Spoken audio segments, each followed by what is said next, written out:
शेतकऱ्यांची रास्त मागणी आहे कर्जमाफी आणि कर्जमाफी ही सहकार विभागाच्या माध्यमातून राबवली जाते। 7 जानेवारी 2026चा शासन निर्णय आलेला आहे सहकार विभागाचा।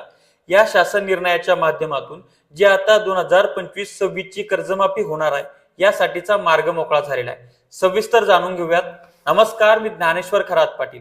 आपल्याला माहिती आहे की जे आत्ताचं हिवाळी अधिवेशन झालं, या हिवाळी अधिवेशनामध्ये विरोधी पक्षांनी शेतकऱ्यांच्या कर्जमाफीवरनं रान पेटवलं होतं। अशामध्ये 2017 पासून 2019च्या ज्या काय कर्जमाफ्या आधीच्या झाल्या होत्या त्याच्यामध्ये जे वंचित राहिले होते, ज्यांना सर्टिफिकेट वाटले होते मुख्यमंत्री आणि पालकमंत्र्यांनी की तुम्हाला कर्जमाफी देण्यात आली आहे, तरी सुद्धा त्या लोकांना अद्यापपर्यंत कर्जमाफी दिल्या गेली नव्हती। मग ते लोक कोर्टामध्ये गेले, कोर्टानं शासनाला फटकारलं, तरीही शासन ध्यानावर आलेलं